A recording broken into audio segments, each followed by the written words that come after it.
quedamos en los nocturnos, sigamos revisando. Vamos a hablar de este otro grupo de insectos que son los sifonápteros.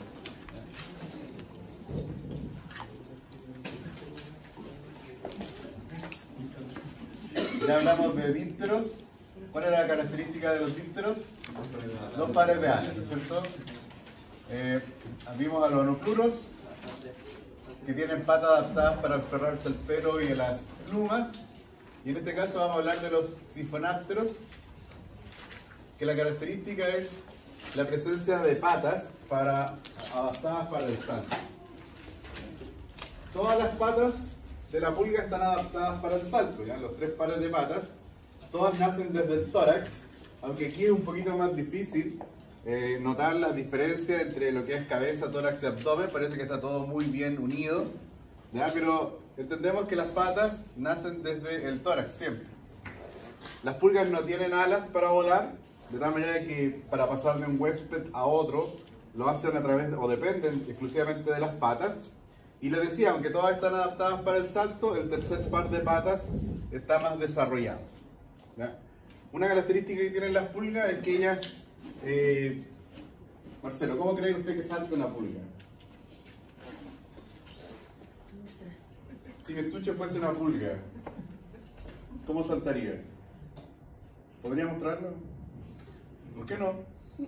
¿Cómo se le ocurre? ¿Cómo saltaría? Hágalo. Hágalo.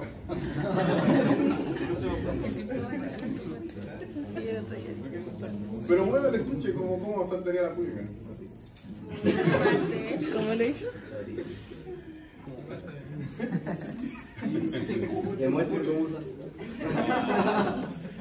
Bueno, Marcelo hizo esto, ¿no? Así como... ¿Sí? ¿Cómo lo haría usted, señorita? Es como que ¿Javiera? ¿Para hacia adelante? ¿Sí? ¿Hacia adelante? Yo creo. ¿Cómo es? Así.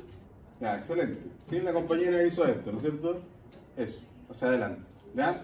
En realidad la pulga cuando salta lo hace con un triple mortal hacia adelante, ¿ya? La pulga cuando va saltando, ¿ya?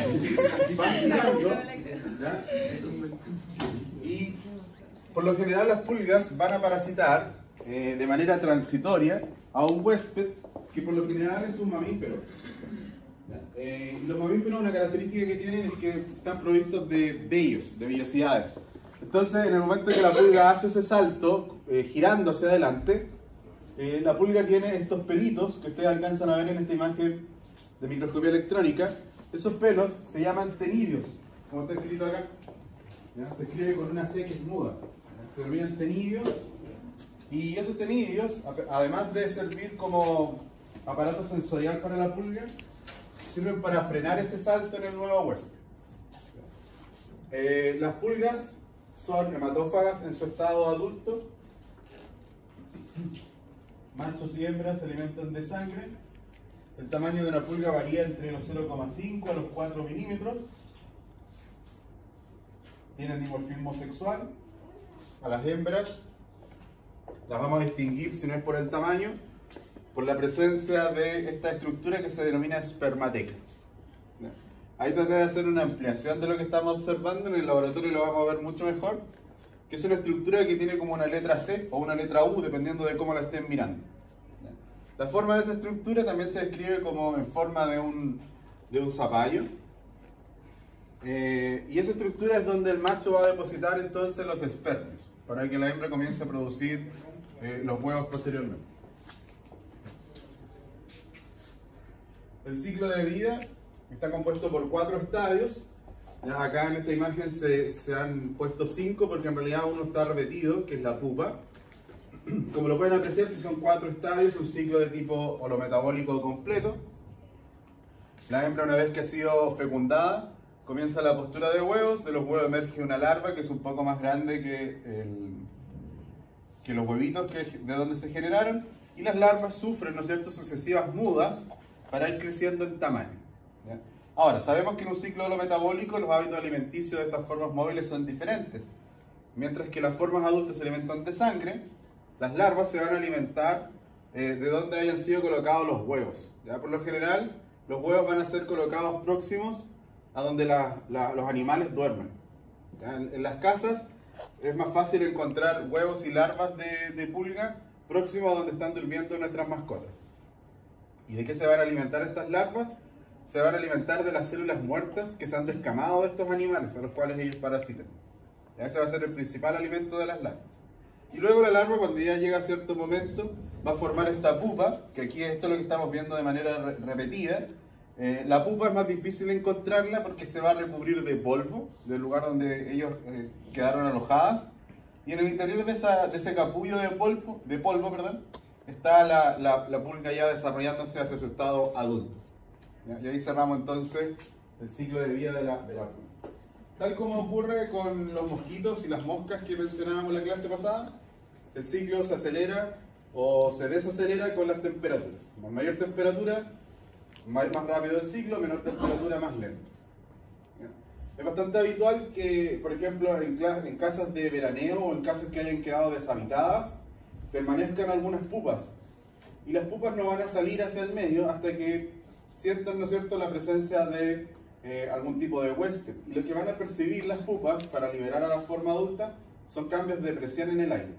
Entonces es bastante habitual que cuando volvemos a habitar alguna casa que quedó mucho tiempo deshabitada, cuando se ingresa, en el momento de abrir puertas y ventanas, ese cambio de presión que ocurre dentro del ambiente genera la salida de los adultos. Y por eso es bastante común que cuando visitamos lugares de ese tipo que han estado abandonados, sufrimos rápidamente picaduras por estos artrópodos, porque salieron obviamente muy hambrientos la forma adulta de las pupas. Bueno, hay un detalle de la larva. Las pulgas son bastante promiscuas en cuanto al huésped. Se dice que hay una relación entre especie de pulga y algún tipo de animal o ser humano. Por ejemplo, se dice que la Pulex irritans es la pulga del hombre, ¿ya? Del ser humano. ¿Ya? Sin embargo, la Pulex irritans, que es la pulga que vamos a ver en el laboratorio, si esta pulga tiene apetito, ¿no es cierto?, no va a esperar que se pase otra persona para parasitarla, sino que perfectamente podría parasitar otro animal. Lo mismo va a pasar con la otra especie. ¿Ya? Tenemos la Tenocephalides canis, que sería la del perro, la Tenocephalides felix, que sería la del gato, y la Chenopsila chiopis, que la estudiamos el semestre pasado, que sería la pulga de las ratas. ¿Ya? Y tenemos una bastante particular que en realidad esta sí produce, ingresa dentro del huésped, que es la Tunga penetrans. Ya lo vamos a ver en detalle. El daño que provoca la pulga es muy fácil de visualizar. La picada de pulga es muy fácil de distinguir de otras picaduras, ¿ya?, de animales hematófagos. Por lo general, la picada de pulga, de forma característica, queda el sitio de donde la pulga introduce su probóscide picadora, queda como un puntito de color rojo, ya bien intenso, y alrededor una zona eritematosa, de un color menos intenso que el del centro. ¿Ya? Esa es como la picadura característica de la pulga, la lesión que deja la picadura de la pulga. Se denomina pulicosis a ese fenómeno. Como les decía, la pulga es bastante promiscua, en realidad, a diferencia del piojo que alcanzamos a estudiar en la clase pasada. El piojo realizaba todo su ciclo de vida en la cabellera del huésped, permanecía casi todo el tiempo que vive en una cabellera, como casi accidental que el piojo se transmitiera de una persona a otra. En el caso de la pulga, el parasitismo que causa este ectoparásito es transitorio. Si la pulga ya se sació de su apetito, abandona inmediatamente al huésped y después, cuando lo requiera, va a buscar a otro. Bueno, aquí estamos viendo qué ocurre con esta especie particular de pulga que se denomina Tunga penetrans, que, tal como lo dice su epíteto específico, va a ingresar dentro del huésped. En realidad, quien ingresa es la hembra. Los machos, como la mayoría de estos animales, solamente va a servir para fecundar a la hembra, y la hembra, una vez que se ha introducido dentro del huésped, comienza igualmente a alimentarse de sangre y a producir entonces los huevos. La hembra va a dejar expuesto hacia el exterior el abdomen, por ahí la hembra primero va a ser fecundada y luego la hembra por ahí mismo comienza a liberar los huevos hacia el exterior. Aquí estamos viendo unas lesiones provocadas por esta Tunga penetrans, pero recuerden que el daño es el que hace la pulga inicialmente. Después tenemos en la piel una herida que, lógicamente, como ocurre en otras afecciones, se pueden infectar. ¿ya? Principalmente por bacterias de la microbiota de la piel.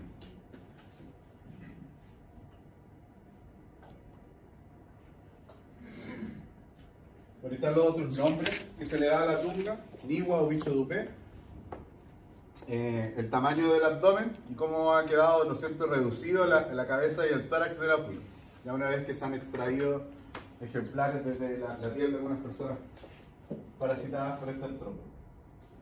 Ahí estamos viendo la lesión, que se denomina como tungosis. Y ustedes están viendo, hay casos severos, lo mismo que pasaba con el pie de atleta. No hemos visto eso, ¿no es cierto? No hemos tenido hongo todavía, ¿no? Bueno, las pulgas hay que recordar que pueden ser vectores biológicos, como en el caso de la Chiropsila chaopis. Estudiamos que pueden transmitir la Yersinia pestis y también un tipo de tifus, que es el tifus murino, provocado por la Rickettsia tifus.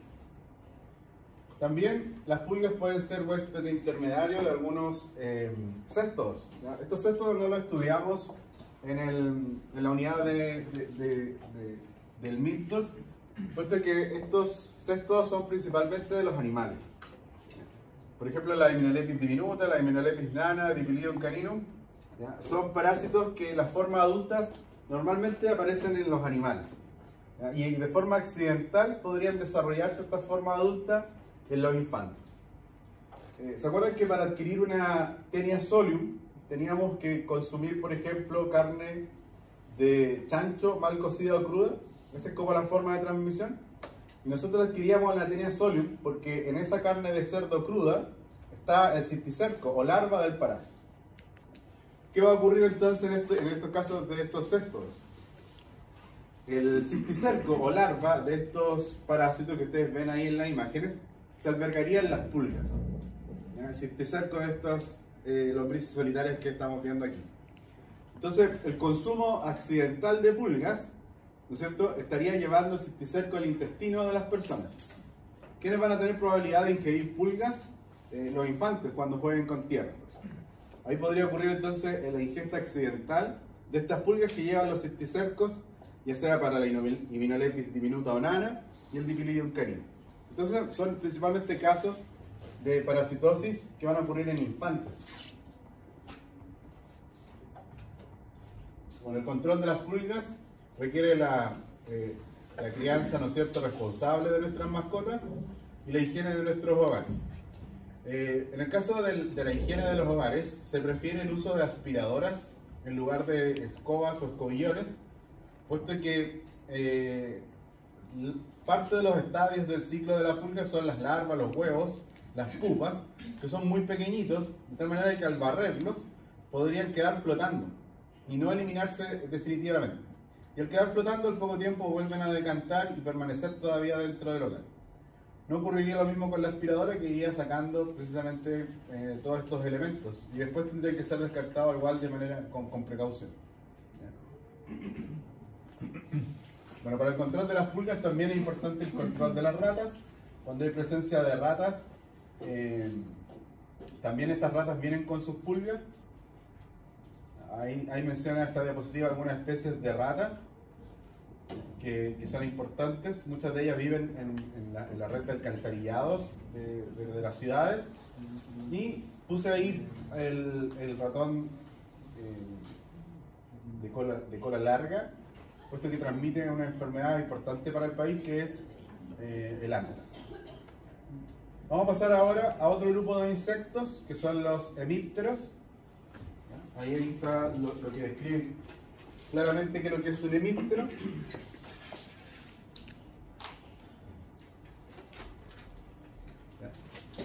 La característica de los hemípteros es la presencia nuevamente de dos pares de alas. La diferencia con los dípteros radica en que hay diferencia en estas pares de alas. Se repite el par de alas de tipo membranoso, que va a servir para volar, pero va a aparecer acá un segundo par de alas que se denominan hemielitros.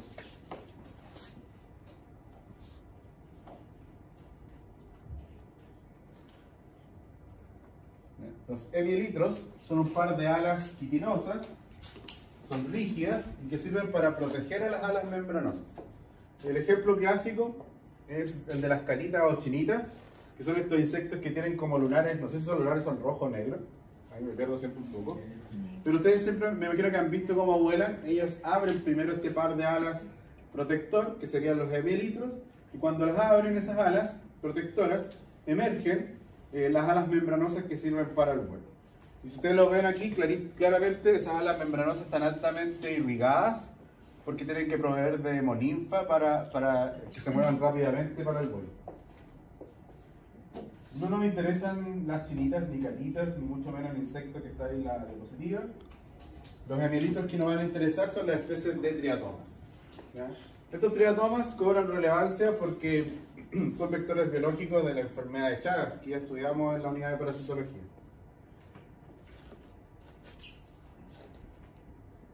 Otro nombre con el que se conoce a los triatomas, en nuestro país se conocen comúnmente como vinchuca, que es una palabra que viene de una lengua originaria del país, que es el quechua, que significa el que se deja caer.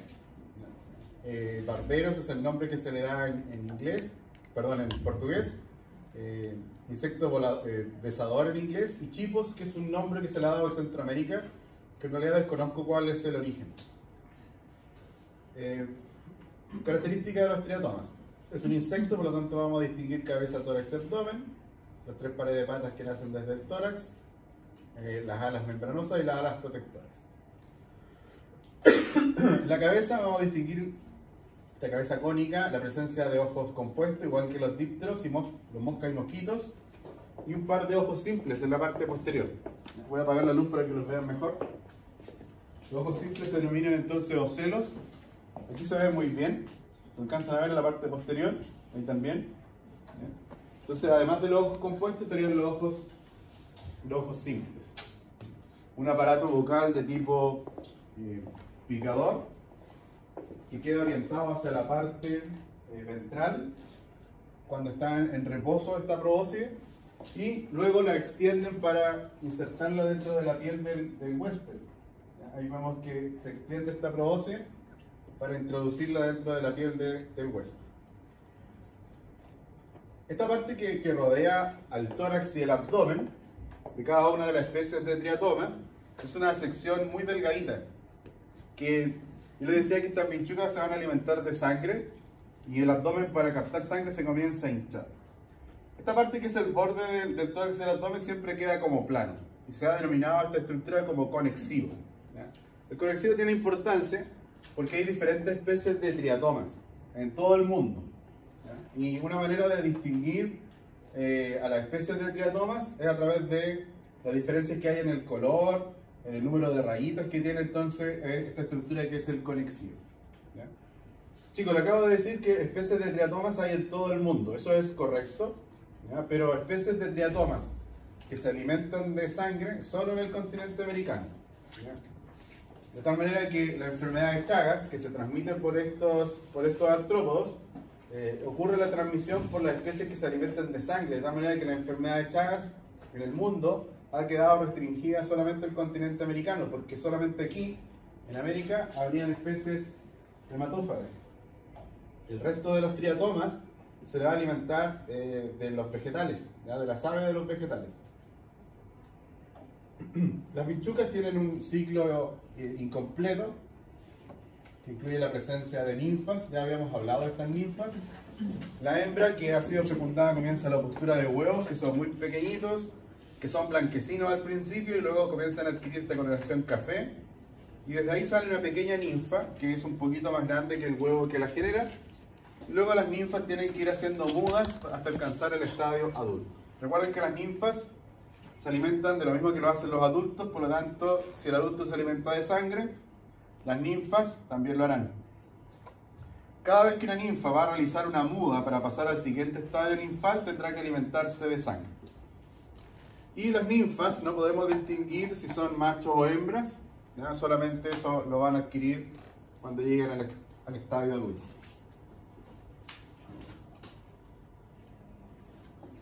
Hay diferentes especies de triatoma, ahí estoy mencionando algunas, ¿ya? Y siempre el hábitat de estas vinchucas hematófagas está asociado a donde vive el mamífero que van a parasitar. La que nos va a interesar es esta especie de vinchucas que es el Triatoma infestans y el Rhodnius prolixus. ¿Ya? ¿Por qué nos van a interesar estas dos especies? Porque son las que se han encontrado en el país. ¿Ya? El Triatoma infestans se adaptó a vivir dentro de los hogares, no en cualquier hogar, sino que en una habitación que tiene característicamente paredes de adobe y techo de paja.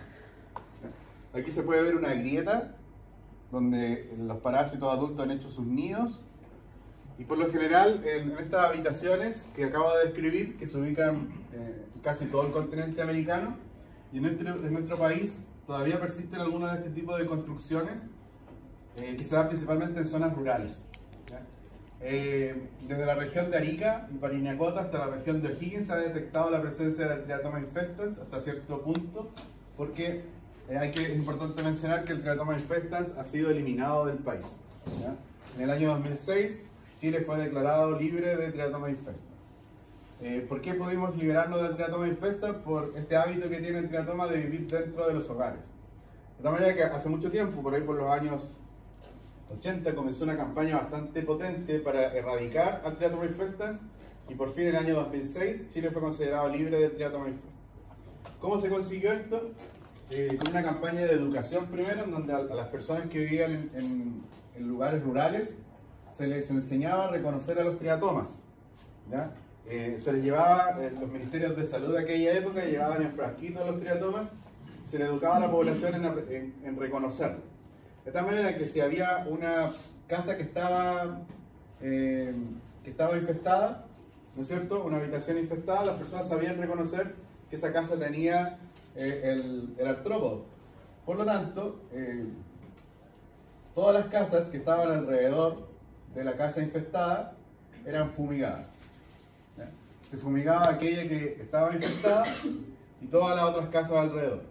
¿Por qué esta estrategia?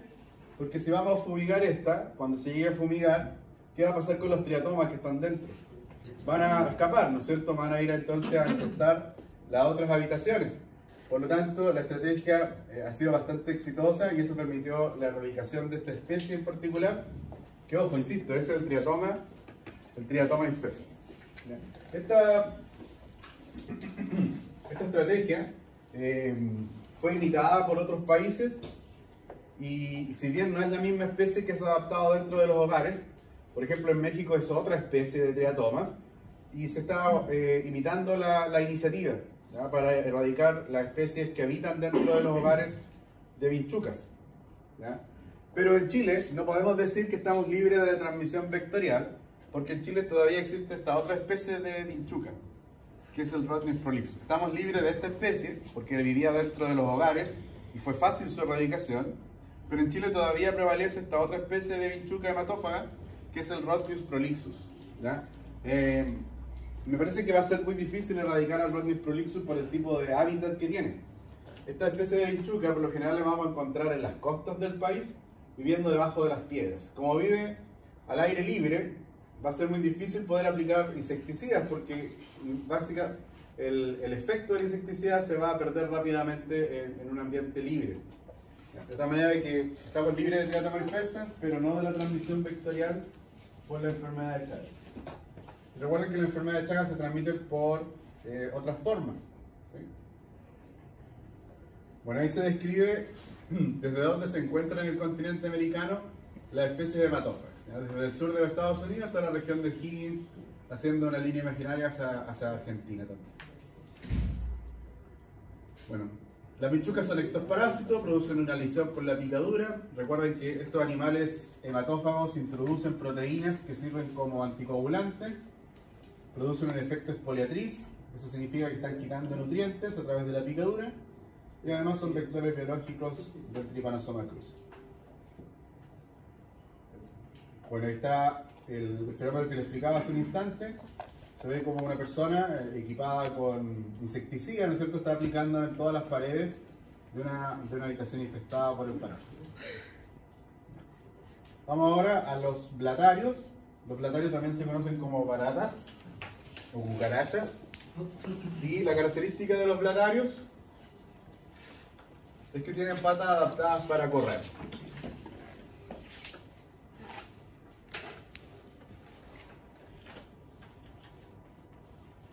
Las baratas tienen un cuerpo dividido en 3 partes, como todos los insectos. En la cabeza vamos a encontrar un aparato bucal de tipo triturador, que les sirve para alimentarse básicamente de cualquier cosa.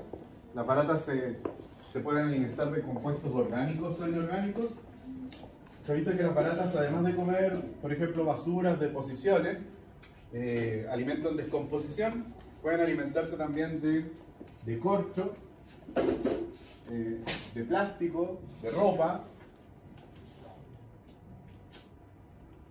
Entonces, básicamente, ese aparato bucal triturador les permitiría alimentarse de cualquier cosa. Son aplanadas y tienen estas alas. La presencia de las alas, hay una imagen más adelante. Ahí, estas alas son atrofiadas, ¿ya? No les sirven a estas alas para volar. Probablemente algunos de ustedes deben haber visto alguna barata en el aire y han dicho o han percibido que está volando, pero en realidad no. Lo único que hace la barata es poder planear, ¿ya? La barata probablemente estaba en una zona de altura, se dejó caer, extendió las alas y eso le permitió, ¿no es cierto?, planear, pero no volar. Volvamos a donde habíamos quedado. Las baratas son de color café o negro, dependiendo de la especie. Hay diferentes variaciones de café o de un negro bastante oscuro.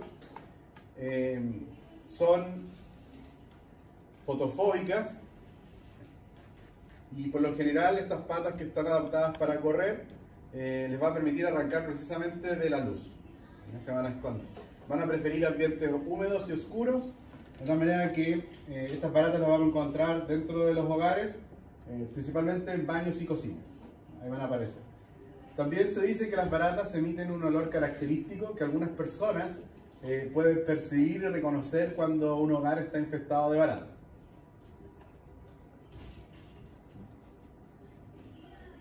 Ahí estamos viendo a una ninfa que está en el proceso de muda, dejando la exuvia atrás.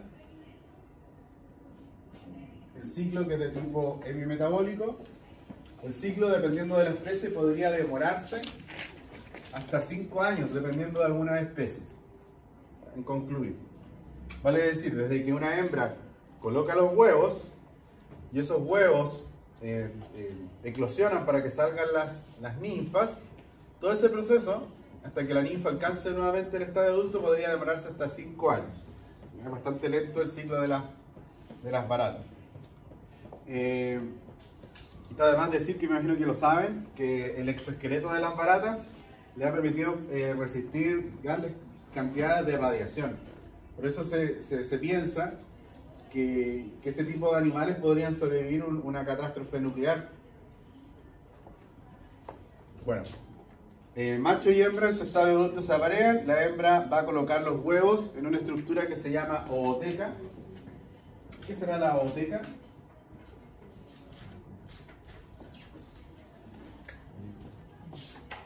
¿Qué será una ooteca?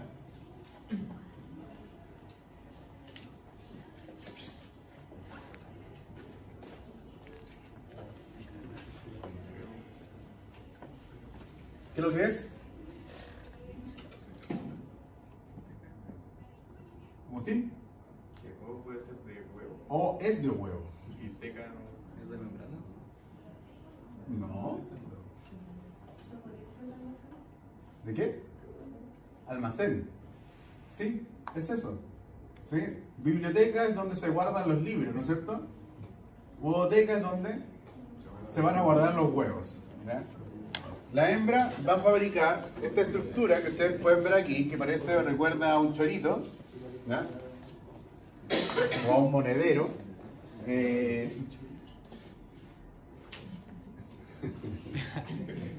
Y ahí entonces la hembra va a depositar estos huevos, y la hembra probablemente, bueno, no sé si todos, pero deben haber visto algunas baratas que arrastran por largos periodos. Son hembras que están arrastrando estas bootecas que están fabricando, y luego la hembra se desprende de esta estructura y deja abandonados los huevos. ¿Sí?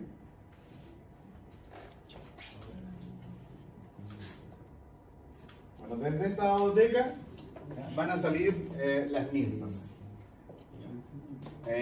Ahí se abre esta booteca y lo que vemos ahí No vamos a ver los huevos porque los huevos están dentro de la ooteca, pero luego cuando ya eclosionan estos huevos, las ninfas son las que abren la ooteca para salir. Las ninfas luego hacen sus mudas respectivas para alcanzar el estadio adulto.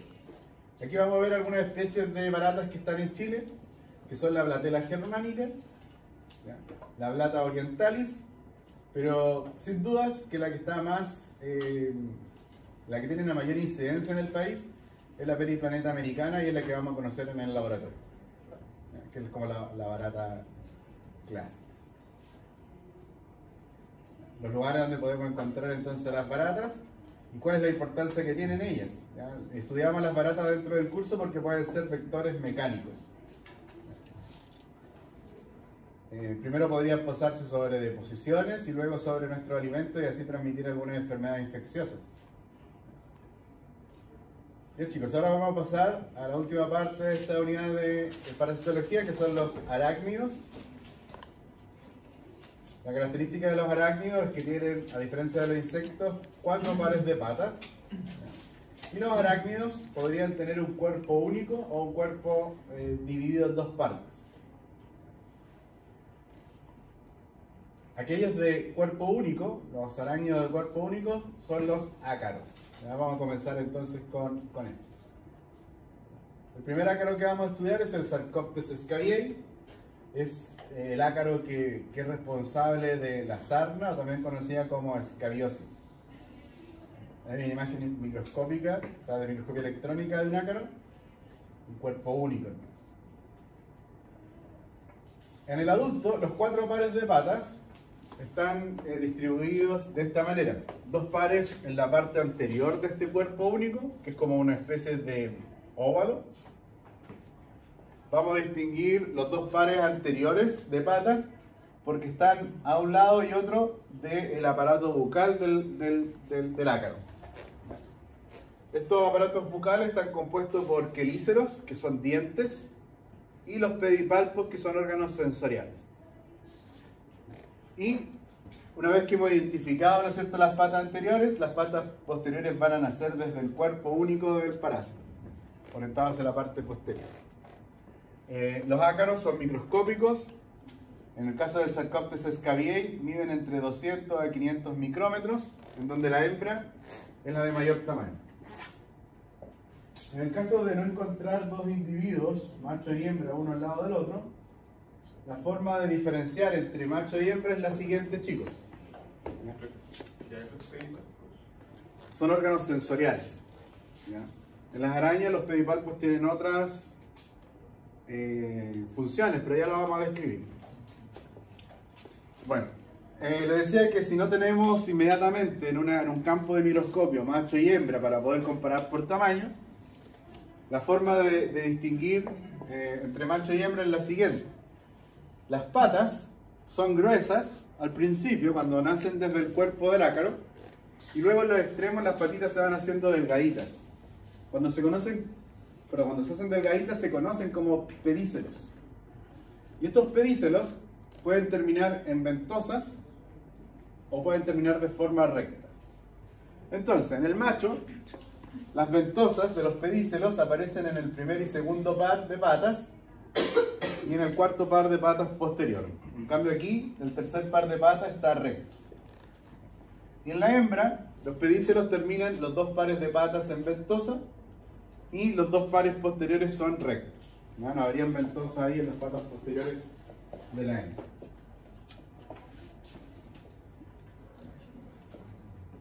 ¿Quién va a ser responsable del fenómeno de la sarna? Está explicado por las hembras.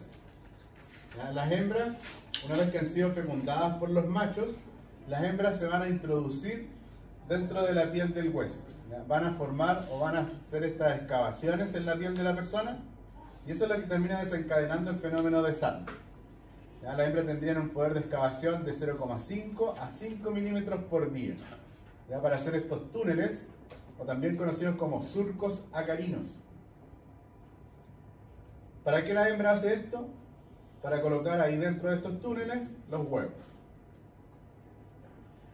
Los ácaros, como lo pudieron apreciar en la primera imagen, está provista de estas espinas que están orientadas hacia la parte posterior. Todas esas espinas que se ven en el cuerpo del ácaro están orientadas hacia la parte posterior, de tal manera que los ácaros solamente pueden avanzar. ¿Ya? Un ácaro no puede retroceder, porque precisamente estas espinas que tiene en el cuerpo se lo impiden.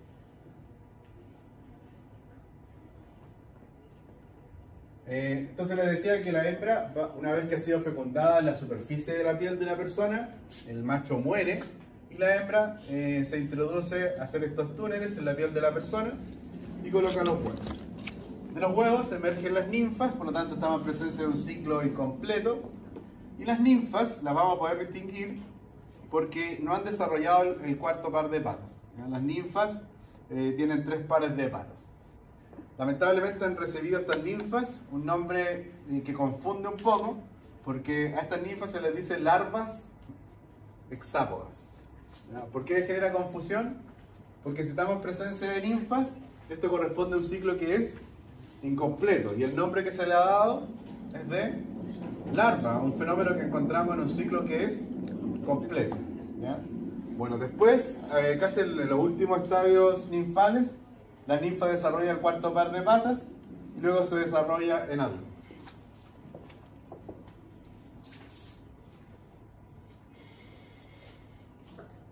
Las hembras de los ácaros, del Sarcoptes scabiei, van a afectar la zona de la epidermis y nunca a zonas más profundas de la piel. Va a quedar restringido la parasitosis a esa zona de la piel, a la epidermis.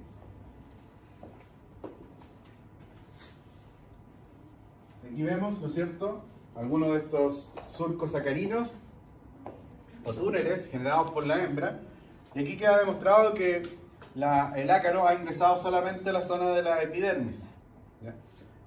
Vamos a notar que en los surcos acarinos se estimula la producción de queratina, ¿ya? Y aparecen también infiltrados celulares que llegan a esta zona de la piel que está infectada. Ahora sí podemos hablar de infección. ¿Por qué podemos hablar de infección?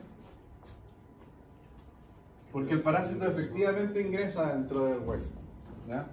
Entonces va a haber una respuesta inmunológica, vamos a observar infiltrados celulares en la zona donde están los ácaros. Recuerden que esto que estamos viendo acá es un corte, ¿no es cierto?, de piel, por lo tanto no se ve el ácaro completo, sino que podemos ver, ¿no es cierto?, el ácaro básicamente también a través de un corte transversal.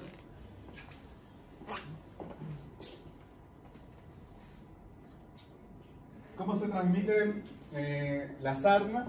Básicamente por contacto directo con la persona que está infectada.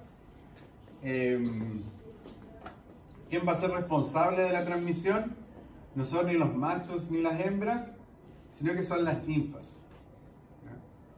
Son las ninfas las que van a iniciar un nuevo proceso de infección en la persona susceptible. Ahora, el contacto de persona a persona no es tan instantáneo. Se dice que tiene que haber un contacto prolongado entre las personas, de tal manera que, por ejemplo, un apretón de mano normal, ¿sí? Y siempre hay personas que te agarran la mano como 3 minutos, ¿ya? Eso podría ser, ¿no es cierto?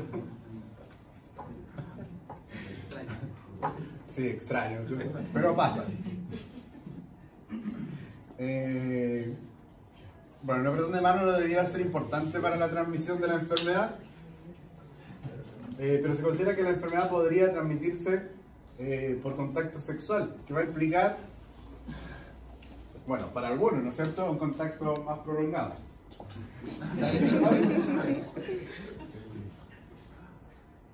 No se ve bien en la diapositiva. Las ninfas van a ingresar por la zona de la piel donde esté más delgada.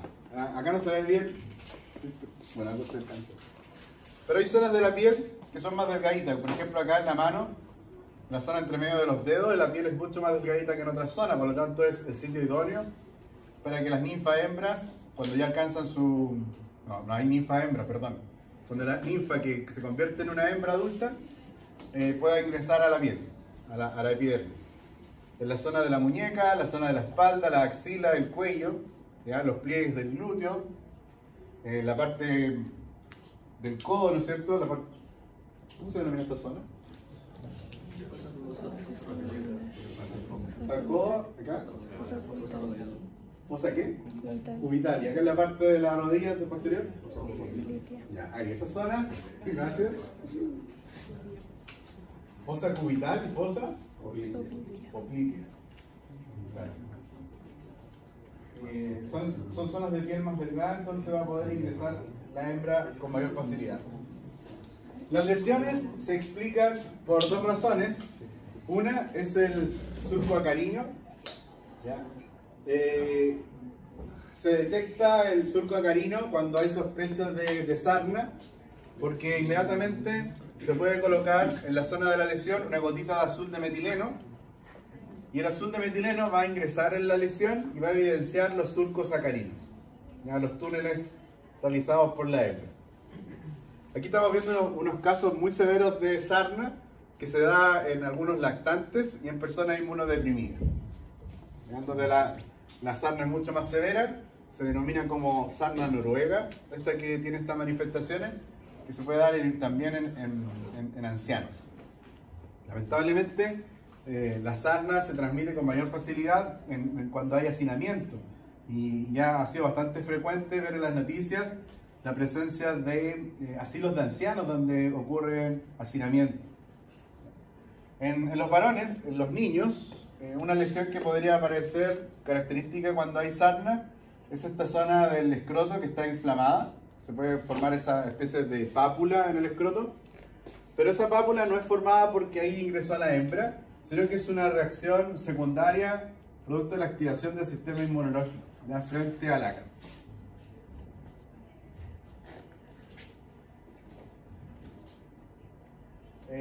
La sarna también se puede evidenciar en animales.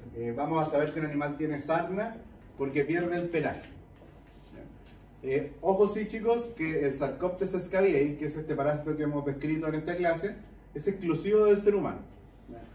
La sarna que pueden presentar los animales son otro tipo de ácaros que son específicos de especies. Por lo tanto, no la podrían transmitir al ser humano. ¿Cuál es el problema? De que otras enfermedades, como la tiña, que también pueden padecer los animales, también provocan pérdida de pelaje, igual que la sarna en los animales. Por lo tanto, por ese tipo de lesión no podríamos saber si se trata de sarna, que si tenemos contacto con el animal no nos va a transmitir porque es un ácaro específico para esos animales, pero sí si se trata de una tiña, ¿ya? Que es un hongo el que la provoca, esa sí se podría transmitir al ser humano. Entonces, de todas maneras hay que tener cuidado al tener contacto con estos animales. El tratamiento incluye el lavado de todo el cuerpo de la persona con alguna de estas soluciones, excepto el lindano, chicos. Recuerden que el lindano ya no se utiliza. El tratamiento lo debe recibir la persona diagnosticada, la familia y todos los contactos sexuales de la persona. También hay que tener cuidado con las sábanas y la ropa interior de las personas. Se recomienda que las ropas y las sábanas de las personas que han sido diagnosticadas con sarna sean lavadas con agua caliente, ¿ya? Y luego tendidas al sol, ¿ya? Porque el parásito muere rápidamente a exponerlo a la luz ultravioleta. Una diapositiva que me salté para mostrarles la lesión es esta. Ya les mencioné que en condiciones de hacinamiento se favorece la transmisión, y también la transmisión de esta parasitosis ocurre con mayor frecuencia en invierno, ¿ya? En otoño e invierno.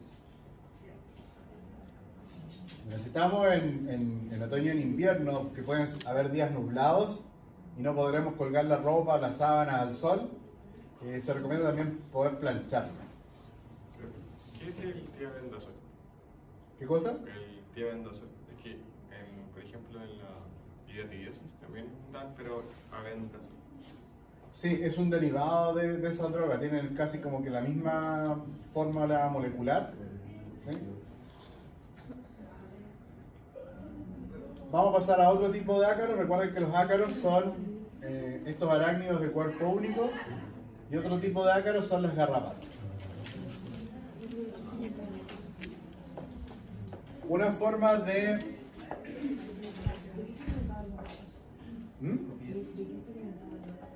El ácaro se van a alimentar de esta piel, de las células que están en la zona de la epidermis. Una forma simple de clasificar a las garrapatas es en garrapatas duras y blandas. Las garrapatas duras van a tener este exoesqueleto, ¿ya?, quitinoso, que forma como una especie de escudo cubriendo el cuerpo de la garrapata. Ahora, cuando la garrapata se alimenta de sangre, el cuerpo de la garrapata se va a hinchar, pero el exoesqueleto, este exoesqueleto rígido que cubre el cuerpo, no sigue cubriendo el cuerpo que se hincha de sangre. ¿Ya? Vamos a ver otra imagen en un instante, o ya vimos una de ellas.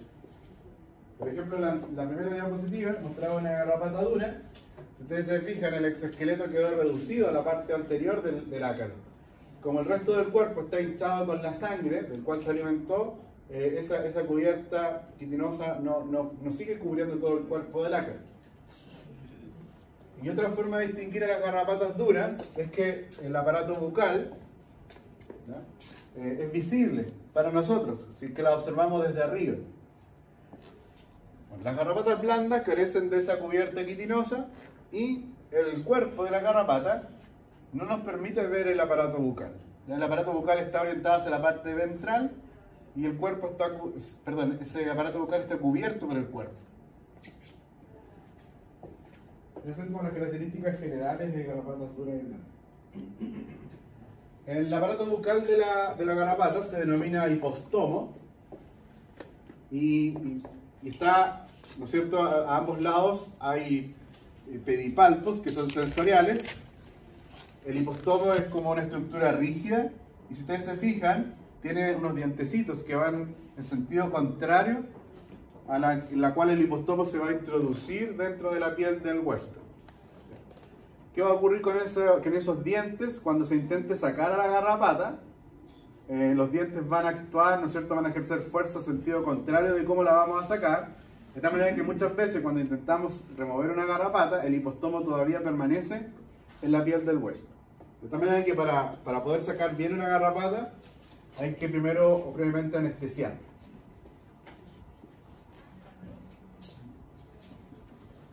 El ciclo de vida de las garrapatas es hemimetabólico. Nuevamente vemos acá que lo que va a salir del huevo es una larva hexápoda, ya que el nombre larva, recuerden, está mal, se ha hecho una mala denominación ahí, pero bueno, nada que hacer. No fui yo el que lo hizo. ¿Ya? Tenemos primero una larva hexápoda, luego aparece la ninfa con el cuarto par de patas y los adultos. De nuevo, estamos hablando de un artrópodo que no realiza todo su ciclo de vida en el huésped.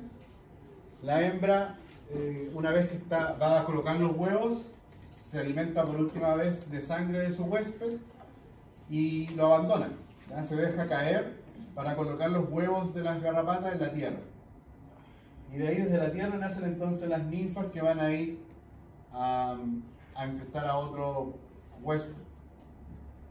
Una de las garrapatas que está ampliamente diseminada, que se especula que llegó con las primeras embarcaciones desde Europa, en épocas de saqueo, ¿no es cierto? Es el Rhipicephalus sanguineus. Ahí interesante esta imagen porque estamos viendo la misma garrapata antes y después de haberse alimentado de sangre. Aquí tenemos las garrapatas antes de haberse alimentado de sangre, la misma, y luego de que se haya alimentado de sangre. Probablemente tienen que haber visto garrapatas en ese estado, que caminan de manera muy lenta. La recomendación es no aplastarlas, porque probablemente se trata de una hembra y que está llena de huevos en su interior, por lo tanto si la aplastan, están esparciendo los huevos básicamente. ¿Ya? La forma de eliminar las garrapatas es quemándolas, chicos, pero también mucho cuidado cuando se dé esta indicación, porque basta con el fuego de un encendedor para quemar a la garrapata. No es necesario hacer una hoguera, ¿ya?, para quemar. Y se lo digo, chicos, porque hace unos 5 años atrás salió acá en una noticia del país que unos niños estaban quemando a garrapatas y lo estaban haciendo con parafina. Pasó lo que tenía que pasar. Uno de los chicos se roció con parafina, encendieron el fuego y la chica que estaba involucrada terminó con quemaduras casi en el 80% de su cuerpo, ¿ya?, producto de estar eliminando garrapatas. Las garrapatas parasitan principalmente a los animales. Ahí estamos viendo varias garrapatas en la oreja, que es como el sitio ideal para que, probablemente porque es una zona más tranquila en el animal, para poder alimentarse de sangre. Aquí estamos viendo un ave en la garrapata. No sé si la vieron. Bueno, el tratamiento es nuevamente la crianza, ¿no es cierto?, responsable de nuestras mascotas. Y vamos a pasar al último grupo de arañas que son, perdón, de arácnidos, que son las arañas. El último grupo de arácnidos que son las arañas.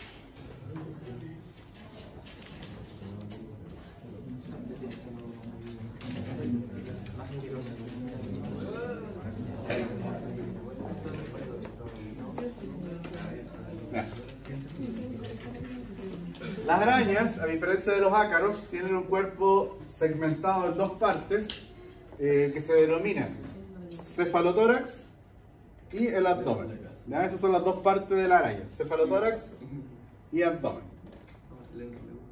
En el cefalotórax van a nacer todas las patas de la araña. Y también en el cefalotórax van a estar los pedipalpos y los quelíceros. Los pedipalpos nuevamente son órganos sensoriales, y los pedipalpos en los escorpiones son las estructuras que terminan con las tenazas. ¿No? Porque los escorpiones también son tipos de arácnidos, y esos pedipalpos son los que terminan en las tenazas. Los quelíceros entonces van a estar en el cefalotórax, y también van a estar los ojos de las arañas ahí. Antes de dar más detalles de la araña rincón, que es la que aparece aquí, vamos a hablar sobre los quelíceros. ¿Ya? En algún momento mencioné los quelíceros. Los quelíceros son dientes. ¿Ya?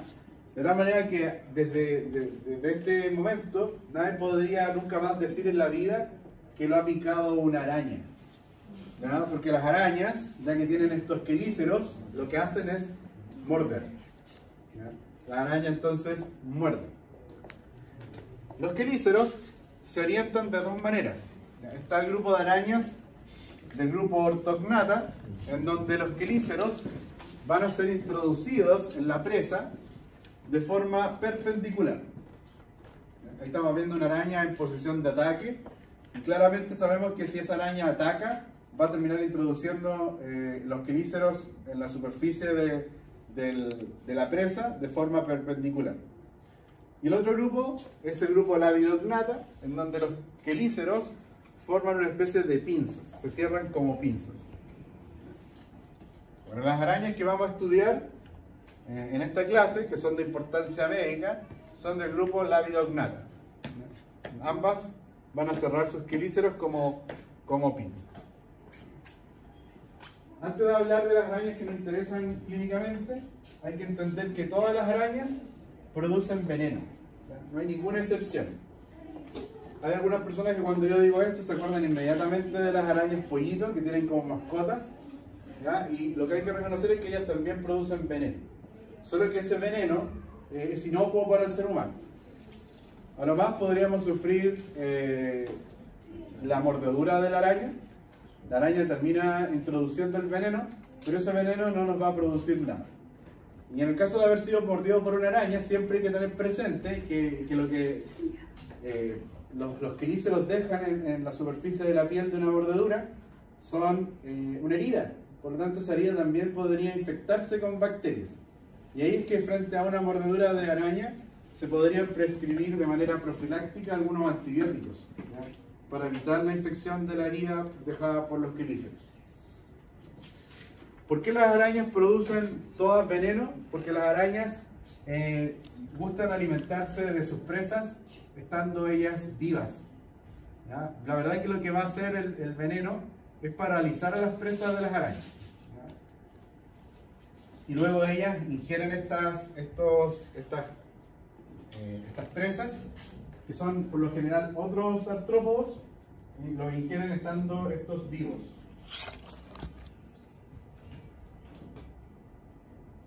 Las arañas que nos van a interesar son dos, la Loxoxeres leta y la Latrodectus, que la que está en Chile es la Latrodectus reclusa. En algunos textos todavía mencionan solo la Latrodectus mactans, pero es una especie que no está en el país. ¿Ya? La Latrodectus mactans es una especie de América del Norte. La especie de Latrodectus en el país es la Latrodectus reclusa. La Losoxeles leta, oh, estaba tan bonita la pizarra.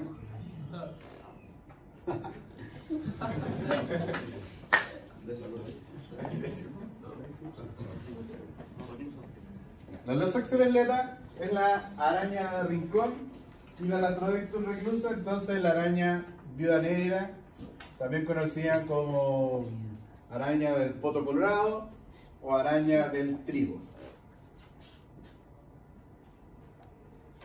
La Losoxeles leta es una araña que se ha adaptado a vivir dentro de los hogares. Esta araña de rincón no vive en los rincones, chicos. ¿Ya? Vive por lo general detrás de los muebles, ¿ya? Detrás de los roperos, debajo de las camas, detrás de los cuadros que podamos tener colgados en las paredes. Ahí va a ser sus nidos, la Losoxeles leta. Se lo indico porque una vez me preguntaron, profe, ¿qué pasa si la casa es redonda? ¿Ya? No hay rincones. ¿Ya? No es que viva en los rincones de las casas. Bueno, la Losoxeles leta se ha habituado a vivir dentro de los hogares de tal manera que la presencia de la araña es muy parecida a lo largo de todo el año. Si bien podría haber diferencias en veranos y en invierno, la verdad es que como está dentro del hogar, no se ve tan afectado como otros artrópodos por las temperaturas. En Chile está presente en todo el territorio continental. Y se dice que en Chile de 10 casas, 9 tendrían a la Losoxeles leta. Esa sería como la presencia del artrópodo. Esta araña tiene patas muy robustas, son bastante musculares y le permiten a la araña correr rápidamente, incluso se le ha observado saltar.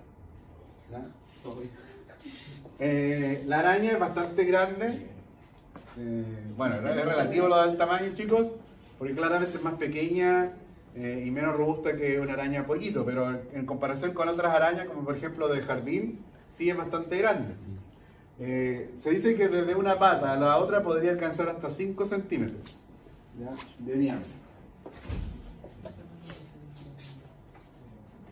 Vamos a distinguir a la araña de rincón por la presencia de 3 pares de ojos en el cefalotórax, en la parte anterior del cefalotórax, y estos 3 pares de ojos, voy a mancharla en la pizarra, se orientan como formando un triángulo en donde los pares de ojos serían los vértices de ese triángulo.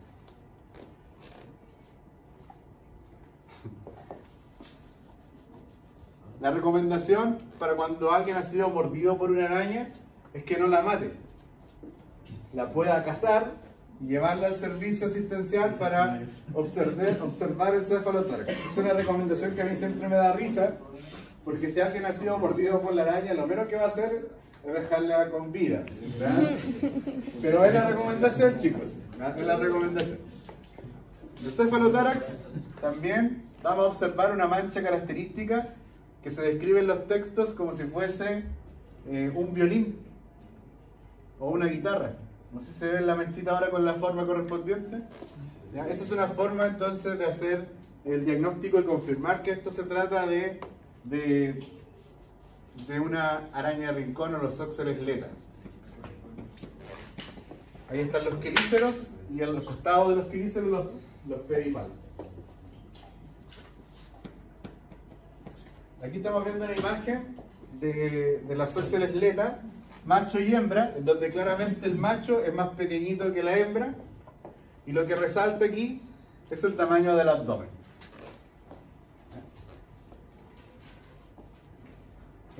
Tanto macho como hembra producen el veneno que podría ser letal para nosotros.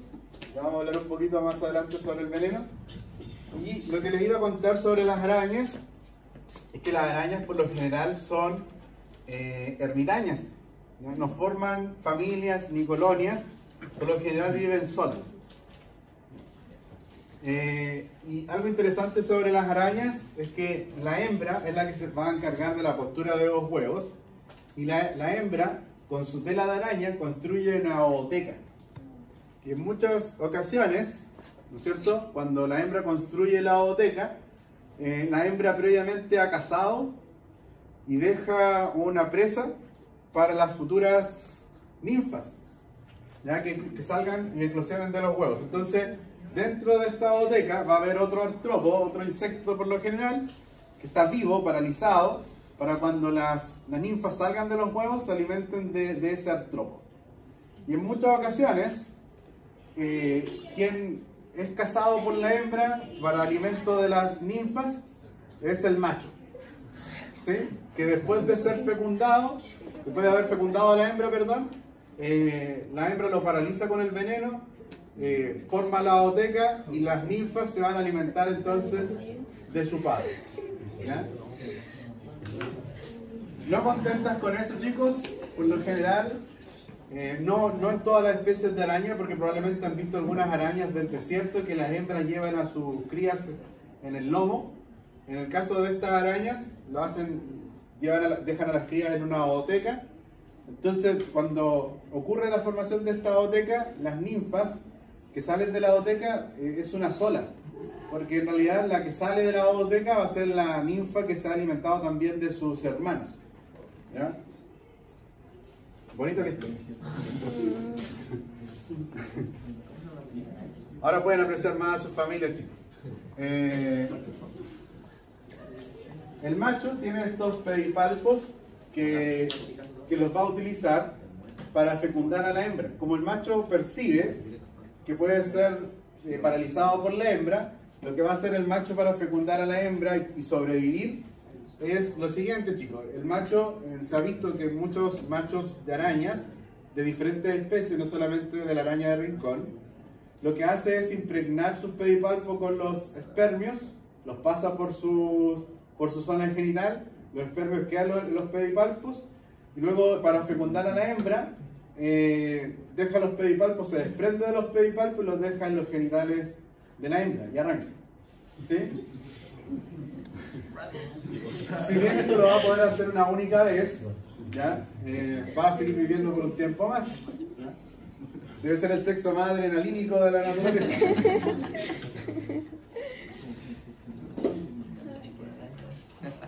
Vamos a hablar entonces sobre la mordedura de la araña de rincón. El veneno de la araña de rincón posee estos tres componentes importantes. Obviamente hay otras proteínas, pero estos son los que producen el daño, ¿ya? Tenemos una enzima que es la hialuronidasa. La hialuronidasa, como sabemos, es una enzima que destruye el ácido hialurónico. Después tenemos otra enzima, que es la esfingomielina fosfodiesterasa, que también destruye, lo que hace es destruir membranas plasmáticas. Y estas dos enzimas son las que provocan el efecto necrótico característico del veneno de la araña de rincón. Estas dos enzimas tienen un efecto muy inmediato. Cuando las personas efectivamente han sido mordidas por una araña de rincón, ya a las 2 horas se puede observar necrosis en la piel. El efecto del veneno es muy rápido. Entonces, si la persona ha sido mordida por una araña de rincón y no se observa necrosis, es poco probable que se haya tratado de una araña de rincón, porque si la persona está bien a las 2 horas, ¿ya? Probablemente fue mordida por otro tipo de araña. Ahí hay arañas de jardín que se parecen mucho a la araña de rincón. Bueno, y el otro efecto del veneno de la araña de rincón es la presencia de norepinefrina, que es un neurotransmisor que facilita que el veneno, ¿ya? Todo el conjunto del veneno, se disemine muy rápido por el organismo de la persona que ha sido mordida. Bueno, el efecto del veneno puede ser cutáneo, donde es lo que estamos viendo, ¿no es cierto?, estas lesiones en la piel de necrosis, o puede ser cutáneo visceral, y más raro es que sea solamente visceral. ¿Por qué es más raro? Porque esto significa que de forma muy elegante, la araña estaría depositando el veneno a través de sus quelíceros directamente en un vaso sanguíneo. Entonces es muy raro que eso ocurra, ¿ya? Pero al parecer, si lo han descrito en los textos, es porque ocurre. Lo más normal es que ocurra un daño ya sea solamente cutáneo o cutáneo visceral, ¿ya? ¿Qué va a significar que sea cutáneo, que está el veneno depositado solamente en la piel? Cuando adquiere esta característica de ser visceral, es que el veneno se comienza a diseminar por la sangre hacia otros órganos, y nuevamente los órganos que se van a ver afectados son aquellos que filtran la sangre, el hígado y los riñones. Esos van a ser los órganos más afectados. El vaso también, pero en menor medida. ¿Sí? Las personas por lo general, el envenenamiento por la mordedura progresa muy rápido. Yo les decía que ya a las 2 horas se podría ver necrosis en la piel, y los efectos a nivel sistémico, visceral, también comienzan a aparecer inmediatamente. Ya no es una cosa que alguien es mordido en la mañana de un día, ¿ya? A las pocas horas ya la persona probablemente ya debería estar hospitalizada. Pero el efecto es muy rápido. Si alguien ha sido mordido por una araña y no hay efecto inmediato, es raro que se trate de una araña de rincón. No hay tratamiento, chicos. Existen antitoxinas, pero las antitoxinas, como lo hemos discutido, son producidas en animales. De tal manera que cuando se introducen las antitoxinas, las proteínas animales terminan, o podrían terminar provocando en la persona un choque anafiláctico, ¿ya? Porque la persona estaría expuesta a una serie de elementos extraños al mismo tiempo.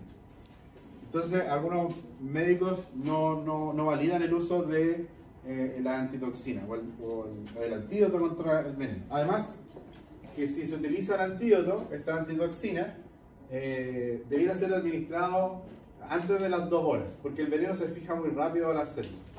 Entonces tiene que hacer una administración muy pronto. La araña de rincón tiene hábitos para alimentarse nocturnos, ¿ya? Así que los ataques de araña de rincón se han registrado principalmente a primeras horas de la mañana, y afecta principalmente a las personas que pasan más tiempo en las casas. De ahí que niños sean los más afectados por la mordedura de esta araña. El daño que provoca en la piel muchas veces va a necesitar de autoinjertos, ¿ya? Para recomponer estas lesiones necrosadas de la piel.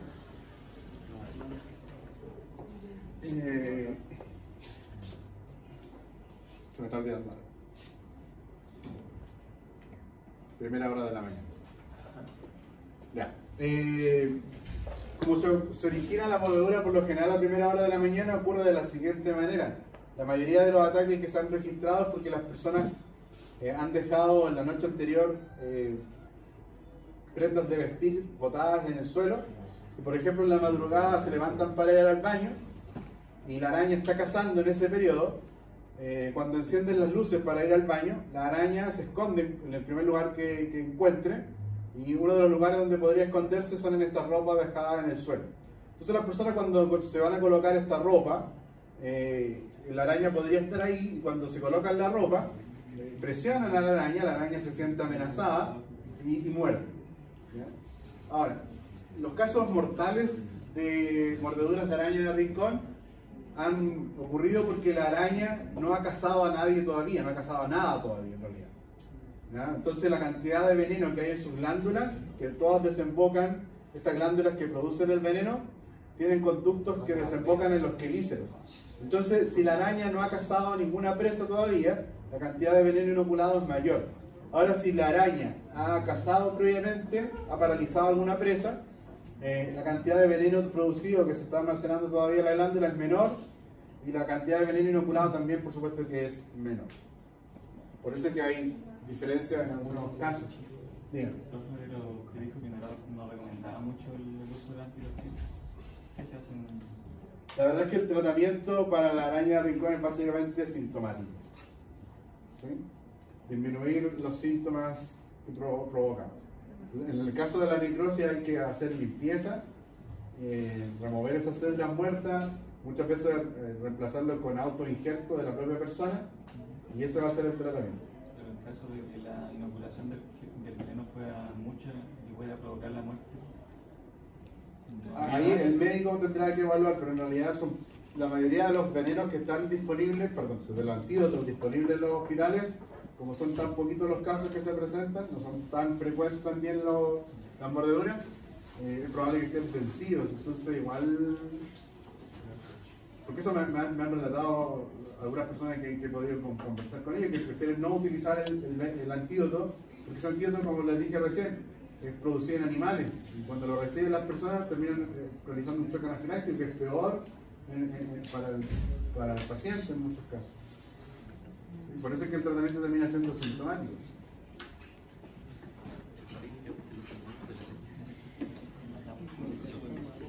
Bueno chicos, ¿cómo podemos prevenir la mordedura de la araña de rincón?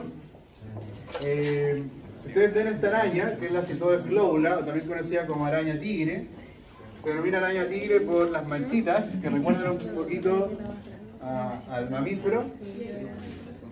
Esta araña tigre tiene patas muy delgaditas y largas, que hacen que la araña se mueva muy lento, ¿ya? A diferencia de la araña de rincón, que la araña de rincón yo les decía que el hábitat o los nidos lo hace detrás de los muebles o los cuadros, la araña tigre se exhibe mucho más. ¿Ya? La araña tigre por lo general se deja ver y hay que tener cuidado con esta araña tigre, porque si ustedes ven araña tigre en sus hogares es porque probablemente hay arañas de rincón, puesto que la araña tigre, el principal alimento que ella, o el que prefiere, es la araña de rincón. Pero claro, si la araña de rincón vive detrás de los muebles, obviamente que lo que hay que hacer es el aseo dentro de los hogares. Entonces, evitar la acumulación de escombros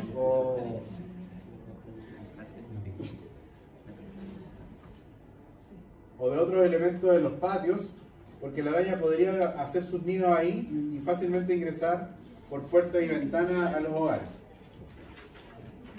El orden, entonces, el aseo es la mejor forma de prevenir la mordedura. Se recomienda también hacer bastante ruido cuando se está haciendo aseo, golpear los muebles quizás, para que las arañas salgan y así ustedes las pueden eliminar.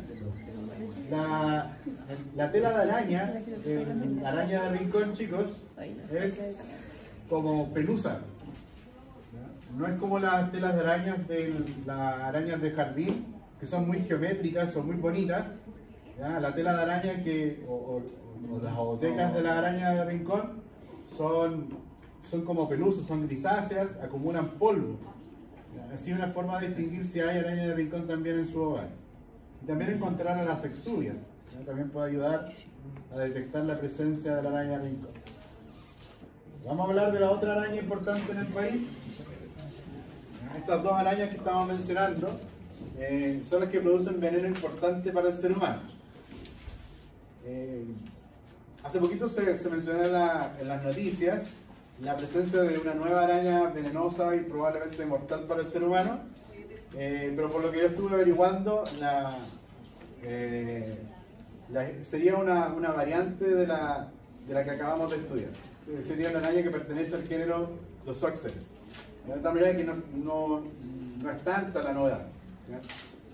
La Latrodectus reclusa, que es la araña viuda negra, se denominó viuda negra por el color que tiene el exoesqueleto.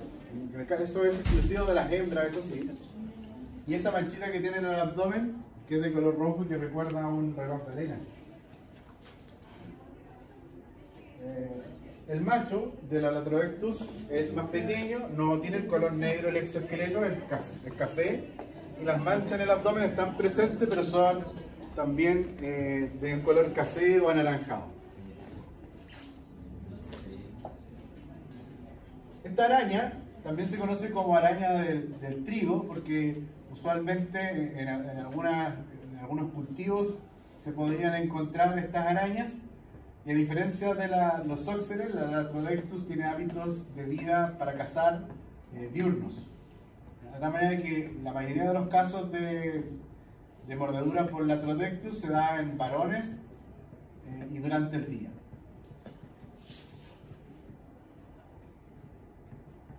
Estamos viendo a la hembra generando la oteca, probablemente está el macho dentro. Y el efecto del veneno de de esta araña, el veneno se conoce como latrotoxina y está constituido por 3 neurotransmisores: acetilcolina, norepinefrina y GABA.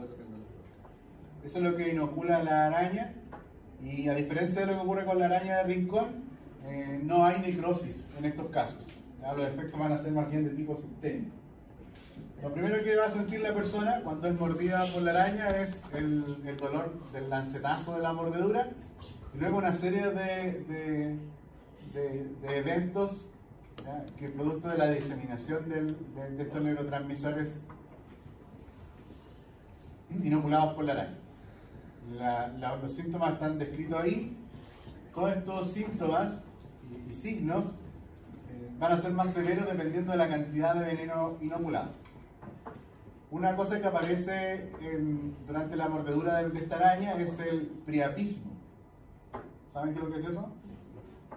El priapismo es una erección en el varón dolorosa. ¿Ya? Es una erección que no tiene nada que ver con el placer, básicamente, que puede durar varias horas. Y de ahí viene probablemente el dicho que está mal dicho, que es el picado de la araña, ¿no? Para los varones que son promiscuos. Ahora ustedes saben que ya no debiera decirse picado de la araña, debiera ser el mordido de la araña, ¿sí? Bueno, las personas pueden fallecer producto del efecto del veneno, y de nuevo depende de la cantidad de veneno inoculado. ¿Cómo vamos a prevenir la mordedura de esta araña? Evitando la presencia de la araña. Y lo que se hace para evitar la presencia de la araña es que después de la cosecha, los restos de elementos que hayan quedado de esa cosecha sean quemados. ¿Ya? Ojo con que tiene que ser una quema controlada de estos elementos para evitar incendios forestales, por supuesto. Y otra forma de prevenir, hay un predador natural de la araña que se come las ovotecas de esta araña, que son las avispas y algunas aves. Ya, chicos, básicamente hasta aquí los contenidos para la prueba de la próxima semana. De todas maneras, la próxima semana vamos a hacer un taller de algo que nos falta ver, que es terapia antiparásitos. Como vamos a hacer un taller, por favor, me gustaría que trajeran libros de parasitología, ¿ya? Y algún texto de farmacología, ¿ya? Para realizar ese taller. Y las diapositivas del curso, ¿ya? Que están disponibles a tiempo de grabar la vista.